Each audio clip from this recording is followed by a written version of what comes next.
Siapa yang akan kita ikuti? Apa yang harus kita lakukan? Betul, ini adalah pertanyaan penting di akhir zaman ini. Di dalam Al-Quran, Allah menyebut, Fas'alu ahla dzikra, in kuntum la ta'lamun. Maka bertanyalah kepada ahlu zikr, ahli ilmu, jika engkau tidak tahu. Maksudnya adalah cari tahulah kepada orang yang tahu. Carilah, ambillah tunjuk ajar kepada orang-orang yang mengerti jika engkau tidak tahu. Ilmu ini, sahabat-sahabatku, bukan ilmu membaca kitab. Ilmu ini bukan ilmu membaca peta politik dunia. Ilmu ini bukan hanya sekedar membebaskan negeri kita dari pandemi. Ilmu ini lebih daripada itu. Di luar sana ada janji Allah mengenai musuh yang besar. Ada Al-Mahdi palsu, ada Al-Masih yang palsu, yaitu Dajjal. Maka bagaimana cara kita menghadapinya? Kepalsuan itu, Nabi mengatakan, surganya neraka, nerakanya surga. Bagaimana cara mengetahui itu? Nabi mengatakan, di jidatnya, di keningnya tertulis kaf, fa, ra, kafir. Yang yaqra'uhu, yang dibaca, mampu dibaca oleh orang yang bisa baca tulis ataupun yang tidak bisa baca tulis. Apa maknanya ini? Itulah pembacaan qalbu. Maka siapkanlah qalbu dengan melatihnya menyebut nama Allah, mengenal yang punya nama Allah SWT, mendekat kepada orang-orang yang menyimpan nama-nama ini, belajar kepada orang-orang yang mengakses nama-nama Allah Subhanahu wa Ta'ala ini. Jangan jauh-jauh darinya. Ya. Itulah maknanya bahwa pergerakan akhir zaman itu bukan pergerakan sendiri-sendiri, tapi itu gerakan jamaah. Nabi ditanya mengenai 73 golongan, semuanya terjebak, semuanya tersesat, kecuali satu, al-jamaah, yaitu mereka yang bergerak dengan pergerakan bersama. Al-jamaah ini qalbunya selalu terkoneksi kepada Allah Subhanahu wa Ta'ala. Maka siapkan qalbu. Dengan apa siapkan? Wa may yu'min billah yahdi qalbah. Percaya kepada Allah, berbaik sangka kepada Allah. Nanti qalbu kita akan membimbing, qalbu kita akan menggait kita menuju jalannya. Lalu siapa yang kita ikuti? Ikutilah Sayyidul Qulub, orang-orang yang qalbunya paling kuat energinya, paling mengerti isyarat-isyaratnya. Mereka lah yang kita ikuti. Maka ini bukan ilmu tebak-tebakan, bukan ilmu tergesa-gesa, tapi ini adalah ilmu rohani. Sering-seringlah setiap hari sholat hajat, sholat istikharah. Maka saya semenjak hari ini mengajak sahabat-sahabat semua, sholat istikharahlah setiap hari, sholat hajatlah setiap hari. Minta supaya Allah memberi hidayah, memberi isyarat ke dalam kalbu kita semua mengenai jalan di akhir zaman ini. Maka bersabarlah dalam bergerak, bersabarlah dalam menghadapi akhir zaman. Jangan terburu-buru, jangan tergesa-gesa, karena Allah Halim, Allah Maha Baik, Allah Maha Santun, Allah Maha Lembut. Lembutkanlah hati, jangan keraskan hati, jangan isi kalbu kita dengan kebencian, jangan berprasangka buruk kepada Allah Subhanahu wa Ta'ala. Kenalilah Ia, kita akan bertambah tenang menghadapinya. Ini disebut al-harakah ala minhajil walayah. Wali-wali ini diberikan perangkat-perangkat batin dalam dirinya, yaitu ketajaman kalbu, kebantapan rohani, kekuatan-kekuatan jiwa. Sahabat-sahabatku yang dimuliakan Allah, puan-puan, tuan-tua dimanapun berada, apa yang kedua yang menopang Islam, iman, ihsan, yaitu pergerakan yang mempunyai cita-cita mulia, yaitu menyongsong, menyambut al-khilafah ala minhaj an-nubuwah, kekhalifahan yang berdasarkan kenabian. Apa maknanya ini? Gerakan untuk menyongsong munculnya khilafah akhir zaman itu tidaklah kemudian dapat direncanakan, diinginkan serta-merta. Meskipun ada 7 miliar manusia mengangkat seorang pemimpin yang disebut Mahdi, jika Allah tidak mengizinkannya, maka tidak akan terwujud sama sekali. Maka jangan terpancing dengan anggapan-anggapan, mimpi-mimpi, dengan pergerakan-pergerakan yang tergesa-gesa mengatakan pemimpin dia adalah Al-Mahdi, imam dia adalah Al-Mahdi. Nanti kita akan terbedaya, kita akan terkecoh. Kenapa? Karena hijrah di akhir zaman tidak berdasarkan ra'yu, pandangan-pandangan yang tergesa-gesa, apalagi cuma sekedar tebak-tebakan. Hari ini banyak sekali orang-orang yang bergerak di akhir zaman itu menebak-nebak, apakah ini, apakah si fulan, apakah ini, apakah si fulan, dan lain sebagainya. Sahabat-sahabat karena Allah,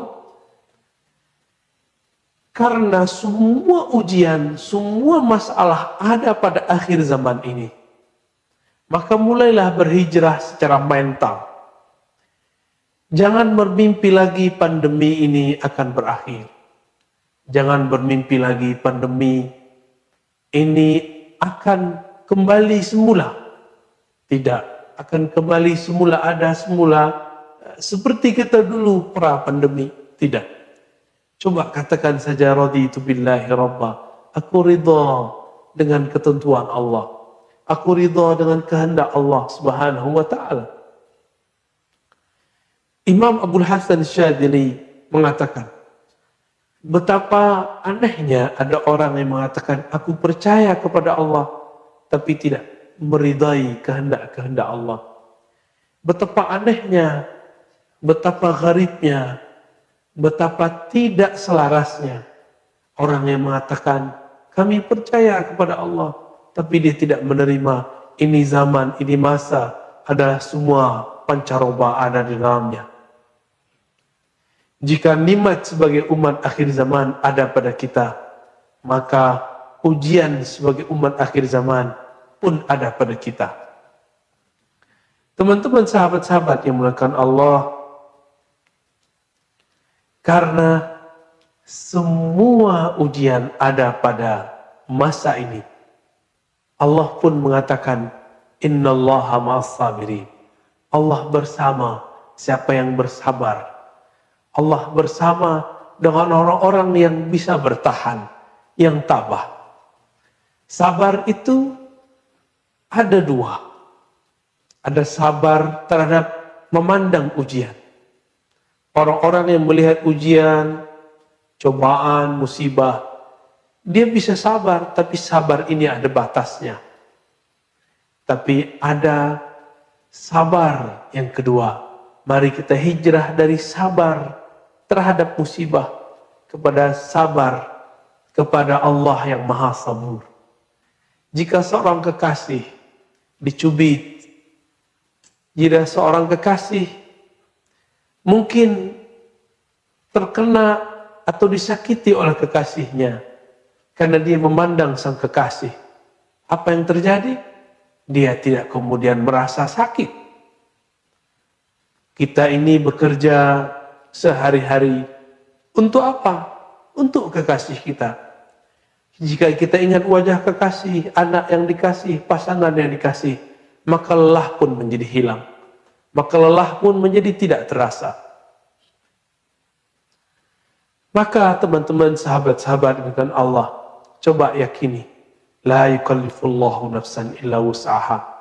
Allah tidaklah mentaklif, memberi beban kepada seseorang kecuali sesuai dengan wus'ah, kelapangannya, kemampuannya. Apabila Allah menakdirkan kita sebagai umat akhir zaman, berarti Allah sudah menyiapkan wus'ah, kemampuan yang luar biasa kepada kita. Jangankan kita di akhir zaman, orang-orang ahli neraka saja disiksa dengan siksaan yang seharusnya dia mati, tapi dia tidak pernah mati. La yamutu fiha wa la yahya. Tidak hidup tapi juga tidak mati. Bagaimana mungkin dia masih hidup? Kepalanya disembelih, dadanya ditusuk, jantungnya ditusuk, tapi masih hidup di neraka sana. Itu kepada mereka yang durhaka kepada Allah. Maka saya yakin, hakul yakin, umat akhir zaman sanggup menanggung semua mara bahaya ujian yang ada ke depan. Terakhir saya ingin menyebutkan satu hadis. Yang hadis ini jika disyarah lumayan panjang. Untuk menghadapi masa akhir zaman, Nabi SAW menyebutkan bahwa akan terjadi ketidakadilan secara global. Zulman atau jauran secara global, bukan hanya di negeri kita, di kerajaan, di pemerintahan kita, tapi di semua wilayah di negara, di semua wilayah, semua sudut negeri. Tapi ingat, di saat-saat itu memuncak, maka Allah akan mengirim kekasihnya. Allah akan memunculkan juru selamatnya. Disebutkan dalam hadis bahwa Allah akan meningkatkan, Allah akan membangkitkan seseorang min ahli baiti, dari ahlu baitku, dari keturunanku. Ismuhu yuwati usmi, namanya menyerupai, berkesesuaian dengan namaku.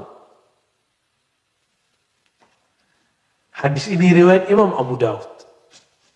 Kapan itu terjadi?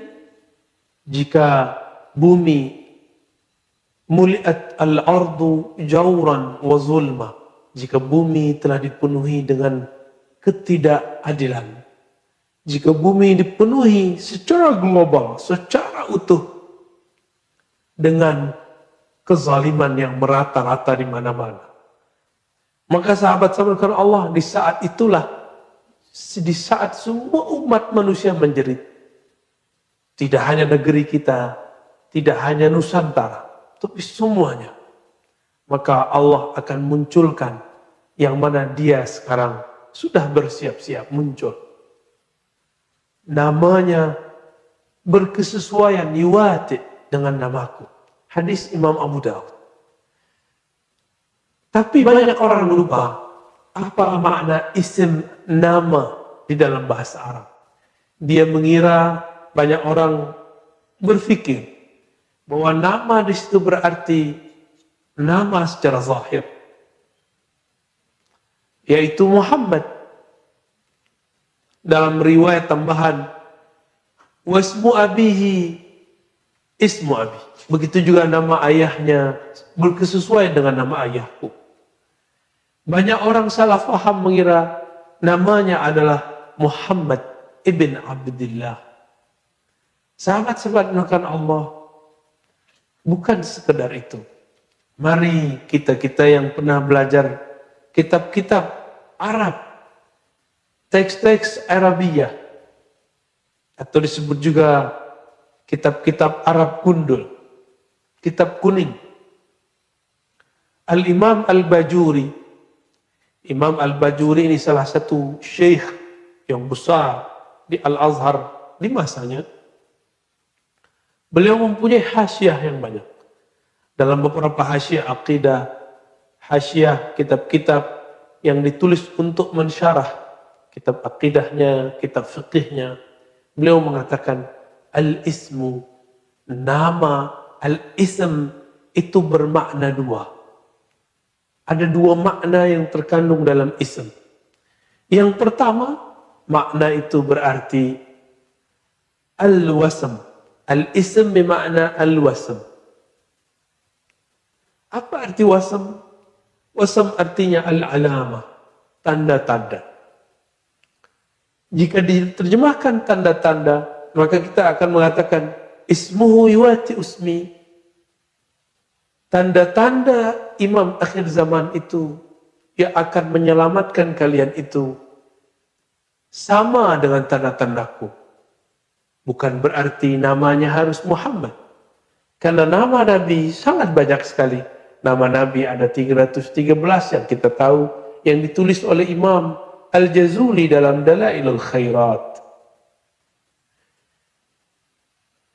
Tanda-tanda pada Nabi, Nabi ketika kecil disembelih dadanya, dibersihkan oleh malaikat. Nabi mengalami 5 mi'raj, puncaknya diangkat ke hadirat Allah Subhanahu wa taala. Nabi disembunyikan oleh Allah. Nabi kemudian dipoles oleh Allah. Nabi kemudian dihiasi, ditutup oleh Allah dengan sifat syariah, sifat alamiah sebagai manusia, sehingga banyak orang tidak mengira beliau sebagai Nabi. Hatta seorang Abu Lahab, Abu Jahal, paman beliau, tidak mengenali beliau. Lalu tanda-tanda itu akan terjadi, namun dalam formulasi rupa yang mungkin berbeda. Dulu di zaman padang pasir, sekarang di zaman penuh modern, penuh ada kemajuan. Meskipun nanti suatu saat akan kembali sedia kala. Sahabat-sahabatku yang dimuliakan Allah, lalu apa makna kedua dari al-ism, nama? Yuwati usmuhu ismi. Namanya, nama juru selamat di akhir zaman itu sama dengan namaku. Apa kata Imam Al-Bajuri? Beliau berkata, al-ismu bimakna as-sumum. Tadi al-wasm, sekarang as-sumum. As-sumum artinya tinggi. Kita sering menyebut sahibus sumum, yang mempunyai keluhuran ketinggian. Ketinggian apakah? Darajah. Tingkatan. Ketinggian apa lagi? Al-ulum. Ilmu-ilmu yang dipunyainya. Karena yang diangkat itu yarfa'illahu alladhina amanu walladhina utul ilma darajat. Yang diangkat itu orang yang percaya kepada Allah dan orang-orang yang diberikan ilmu di dalam dirinya. Ilmu itu mulia tergantung objeknya. Jika objek ilmu itu berkaitan terhadap sesuatu yang mulia, maka dia mulia. Jika ilmu itu berkaitan dengan sesuatu yang tidak mulia, maka dia tidak dianggap siapa saja. Ilmu yang paling mulia, kata Imam Al-Ghazali, asyraful ulum, al-ilmu billah. Ilmu yang paling mulia adalah ilmu mengenal Allah. Mengenal Allah pun ada 4 ilmunya. Ada al-ilmu bil af'al, ilmu mengenai perbuatan-perbuatan Allah yang bisa disaksikan secara kasat mata. Ada yang kedua, al-ilmu bil asma, ilmu mengenai nama-namanya. Allah mempunyai banyak nama. Beberapa ditulis dalam hadis, ada 120, ada 99 nama. Semakin tinggi pengenalan seseorang terhadap nama-nama tersebut, maka semakin tinggi darajahnya di sisi Allah, apalagi di sisi manusia. Maka perhatikan orang-orang sekitar kita, ulama-ulama sekitar kita. Di antara ulama itu ada yang lebih mulia dari yang lain.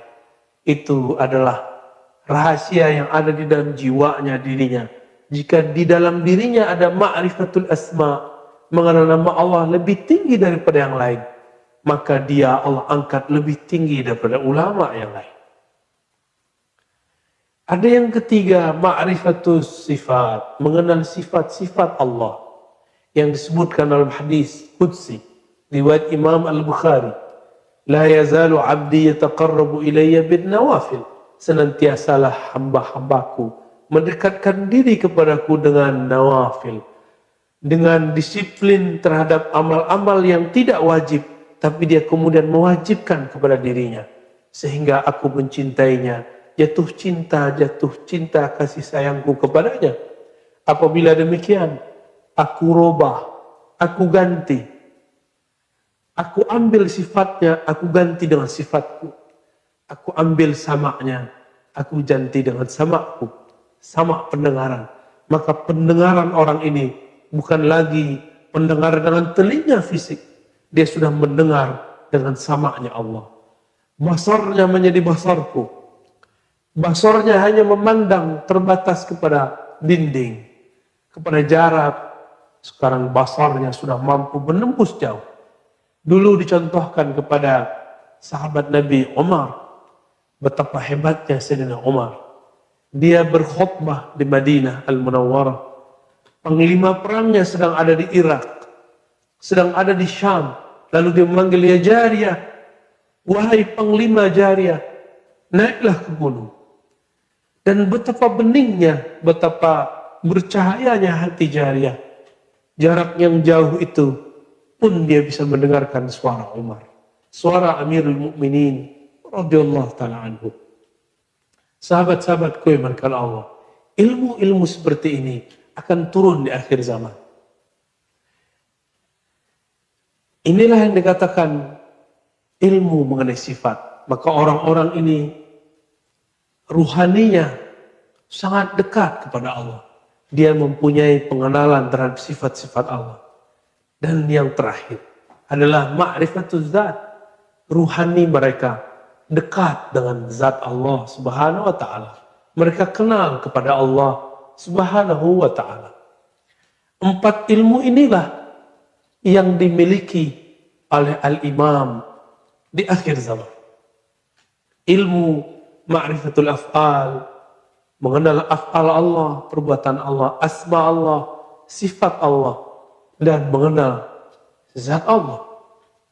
Mungkin ada yang bertanya di hatinya, Ustaz, Buya, Syekh, bukankah kita tidak boleh memikirkan zat Allah? Betul, berfikir dengan ra'yu, dengan akal. Sedangkan mengenal tidak mesti dengan akal. Kita ada yang mengenal dengan pandangan fisik, disebut empirik, hissi. Ada yang mengenal dengan akal, rasio. Ada yang mengenal dengan kolbu.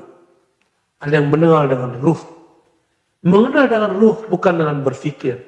Mengenal dengan ruh itu adalah asrar, rahasia-rahasia Allah yang Allah titipkan di kolbu Nabi, nanti diwariskan kepada al-imam, juru selamat akhir zaman, al-imam al-Mahdi.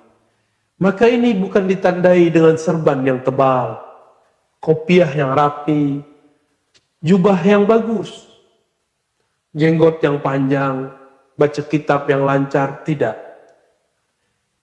As-sumu, ketinggian rohani imam akhir zaman yang dikatakan Nabi, karena di dalam dirinya mengemban 4 ma'rifat, 4 keilmuan ini. Maka tiadalah ia kecuali bercerita tentang Allah, Allah Muhammad, tiada lagi. Inilah lebih kurang makna yuwati ismuhu ismi. Namanya berkesesuaian dengan namaku. Tapi kapan dia Allah munculkan? Ya ba'ats, Allah tampilkan secara resmi, secara terbuka di saat ia melihat di alam semesta sudah terpenuhi oleh kezaliman. Sahabat-sahabatku yang dimuliakan Allah, bukankah ini sudah mulai masanya? Tiadalah negeri, tiadalah negara, tiadalah kerajaan pemerintahan, melainkan semuanya sedang mengalami kesusahan menghadapi kezaliman orang-orang yang menyebarkan virus bernama corona ini. Inilah awal daripada kezaliman global. Inilah awal daripada kezaliman yang merata-rata di semua wilayah, di penjuru negeri, di penjuru dunia. Maka jangan banyak angan lagi. Nabi dari dulu mengatakan, penyakit umatku itu ada dua. Hubbud dunia, cinta dunia. Dan tulul amal, panjang angan-angan. Masih berpikir pandemi ini akan kembali semula. Tidak. Ini akan tambah hebat, tambah parah, tambah parah. Namun, meskipun ujiannya tambah berat, ilmu-ilmu yang Allah turunkan juga akan tambah banyak. Inilah kabar gembiranya. Tiadalah ujian diturunkannya, melainkan kemudian Allah tunjang, Allah berikan kemudian sokongan, support ruhani juga secara menyeluruh.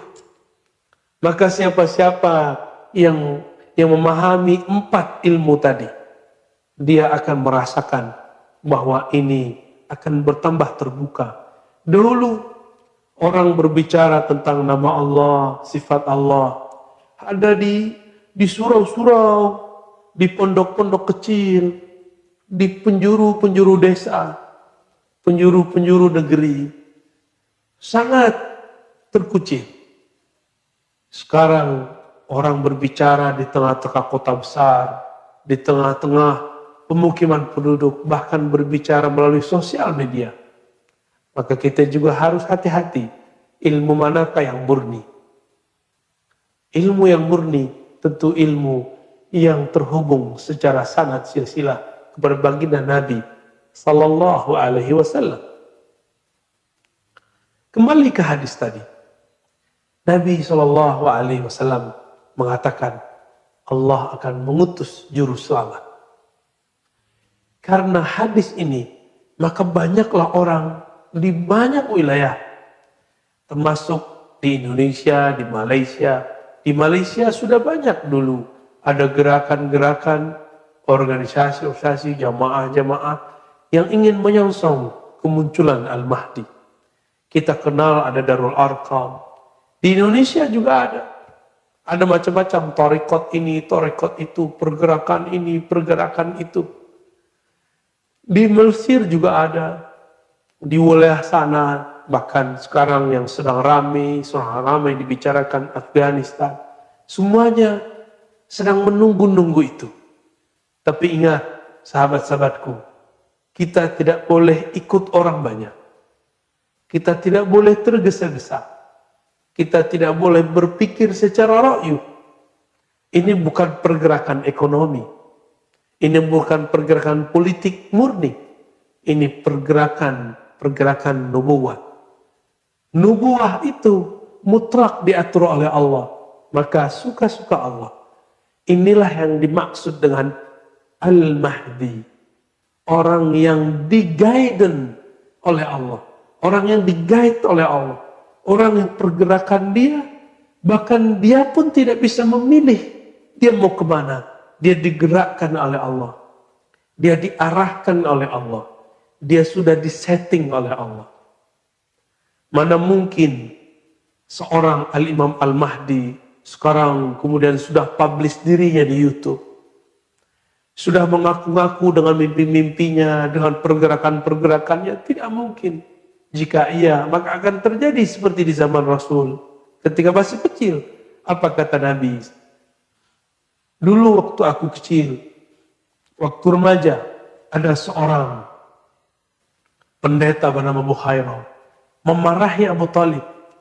Karena Abu Hurairah membaca ada tanda-tanda kenabian pada Nabi Muhammad SAW yang masih remaja, masih belia.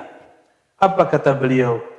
Wahai Abu Talib, bawa segera pulang anakmu. Karena jika tanda-tanda ini dibaca oleh Yahudi, maka mereka akan membunuhnya. Maksud saya sederhana. Karena sekarang masa yang genting, masa yang darurat, orang semuanya panik. Di saat panik, jangankan orang awam, Bahkan beberapa ulama pun percaya. Beberapa orang-orang yang mengaku Al-Mahdi itu dialah Al-Mahdi. Padahal Al-Mahdi tidak dengan diaku-aku. Al-Mahdi orang yang di-guided. Di Quran ada satu rumus, surat At-Taghabun. Wa may yu'min billah yahdi qalbah. Bahkan lafaz awalnya, ma asaba min musibatin illa biidznillah. Tidaklah Allah menguji, Allah menurunkan musibah kepada seseorang kecuali dengan izinnya. Maka pandemi ini meskipun makar dari musuh-musuh Allah, tapi memang Allah mengizinkannya. Berarti di balik itu ada hadiah-hadiah besar. Apa hadiah besar? Wa may yu'min billah yahdi qalbah. Siapakah di antara kita, saya, saudara-saudaraku, sahabat-sahabatku semua, yu'min, percaya bahwa ini sudah diatur oleh Allah. Yahdi qalbah. Allah akan gerakkan, Allah akan hadikan, hidayahkan kalbunya. Orang-orang yang diberi hidayah kalbunya disebut al-mahdiyyin. Orang-orang yang di-guidance kalbunya.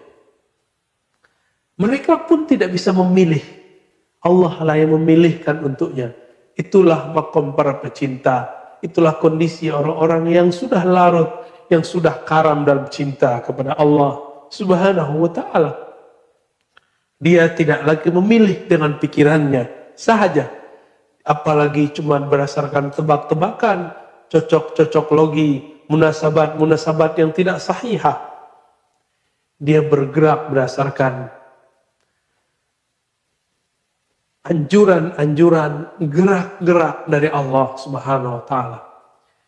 Karena Allah berdialog tidak lewat akal seseorang. Bahkan Allah pun kepada kalbu hanya kemudian memberikan hidayah. Hidayah itu berisi simbol-simbol. Tapi Allah berkalam lewat ruh. Kalamnya tidak berhuruf, tidak bersuara. Isinya isyarat-isyarat semata diterjemahkan dalam kalbu. Itulah makna wa may yu'min billah yahdi qalbah. Jika engkau percaya kepada Allah, maka Allah akan tata kalbumu. Allah akan bantu arahkan kalbumu. Sahabat-sahabatku yang mulakan Allah, di akhir zaman ini jangan terkecoh, karena akan banyak yang mengaku dirinya Al-Mahdi, dirinya sebagai orang yang diberi petunjuk. Maka salah satu hijrah kita di akhir zaman, jangan tergesa-gesa. Minta petunjuk kepada Allah, minta khutuwat, harakah-harakah, langkah-langkah yang dibimbing langsung dari Allah Subhanahu wa ta'ala. Jika Nabi SAW mengatakan min sa'adatil mar'i ayyastakhira ila Allah fi amri. Salah satu ciri-ciri orang yang sukses, bahagia, selamat, dia minta petunjuk, meminta Allah memilihkan apapun yang akan dia alami, yang dia pilihkan dalam hidupnya. Karena Allah akan memilihkan yang terbaik bagi hambanya. Allah itu memilih kita sekarang di akhir zaman. Karena ini yang terbaik bagi kita. Karena ujian ini tidak bisa dihindari. Maka kita harus beradaptasi. Inilah nikmat dari Allah. Manusia adalah satu-satunya makhluk Allah yang paling mampu, paling kuat dalam beradaptasi, dalam menyesuaikan diri menghadapi apapun perubahan di alam semesta. Inilah rahasia kenapa Allah tidak ciptakan malaikat yang mengurus bumi, tapi kita yang dipilih oleh Allah Subhanahu wa ta'ala. Dan di sini ada satu makna. Benarlah kata Imam Ratta'illah asalkan dari memahami ayat innamal hayatud dunya la'ibun wa lahwun. Apa kata beliau? Jika engkau ingin nikmat, ingin senang-senang di dunia ini, ingin bermewah-mewah di dunia ini, engkau salah.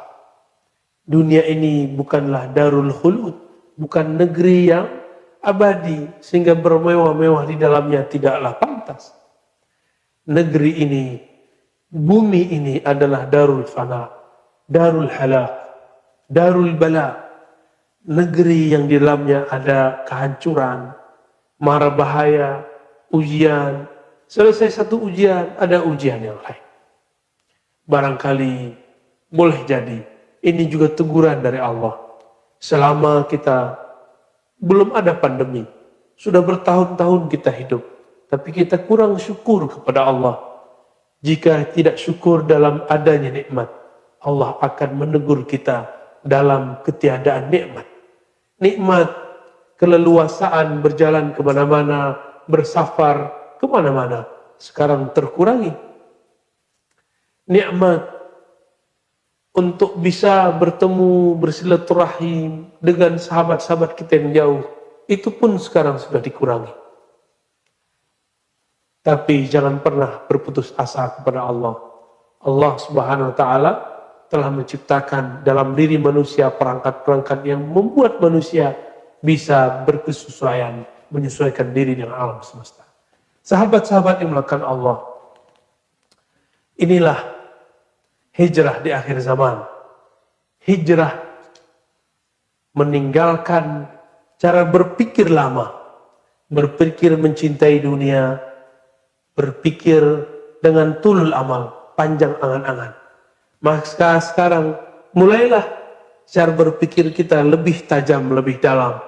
Berpikir dengan kulub. Lahum kulubu ya'qiluna biha. Maka jadikanlah kolbu sebagai sumber dari kita berpikir. Jangan jadikan pandangan pemikiran semata. Jangan jadikan hasrat lahiriah semata dalam memandang sesuatu.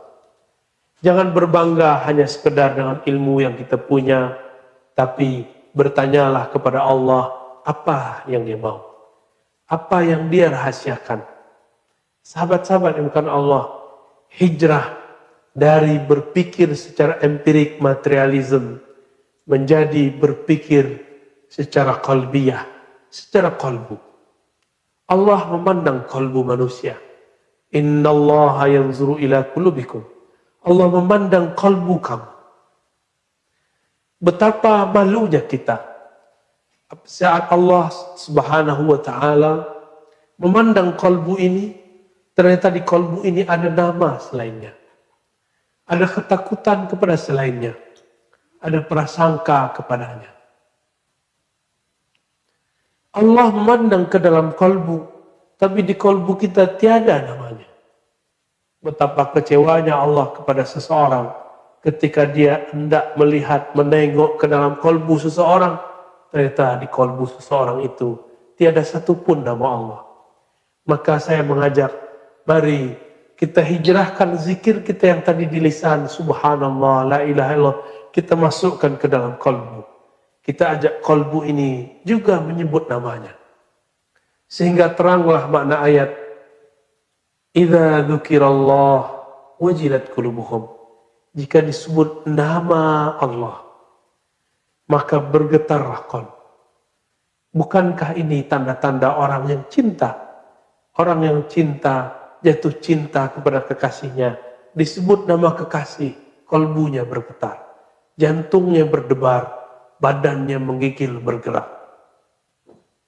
Muncullah kerinduan, muncullah keinginan, ingin liqa, ingin bertemu. Sahabat-sahabat yang muliakan Allah, apabila kita sudah hijrah dari membaca nama Allah dari lisan, kemudian masuk ke dalam qalbu, maka kita pun juga harus hijrah secara zon prasangka kita. Dari su'uzan, dari berpikir Allah, kenapa engkau menjadikan aku umat-umat yang mendapatkan mara bahaya? Sekarang kita ganti, kita switch. Kita katakan, ya Rabb, pasti ujian ini adalah cara engkau untuk memperkuat jiwa kami. Orang yang biasa menempa dirinya dengan latihan-latihan fisik, Jika berlatih dengan fisik, sehari push up kita 10 kali, 40 kali. Selama sepekan, seminggu, 7 hari, sebulan, maka akan muncul otot yang kekar, badan yang kuat selama 40 hari.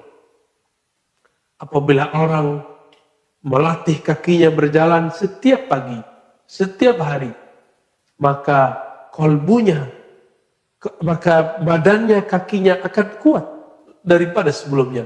Jika pada pekan ini sanggup berjalan 1 kilometer, maka dalam waktu sebulan dia mungkin sanggup berjalan lebih dari 2 meter. Begitulah orang yang melatih kolbu. Apabila kolbu sudah dilatih, maka latihlah tidak hanya fisik kita, latih juga kolbu. Inilah hijrah ruhiyah, hijrah kolbu. Melatih kolbu kita dengan makna, dengan asma, dengan husnuzon kepada Allah Subhanahu wa ta'ala. Maka sahabat-sahabat dimulakan Allah, hijrah di akhir zaman. Ini adalah hijrah paling penting. Yang mana Nabi SAW dulu pernah mengatakan, la hijrata ba'dal fathi. Tiada ada lagi hijrah setelah Fathu Mekah. Fathu Mekah itu ada 2 kali.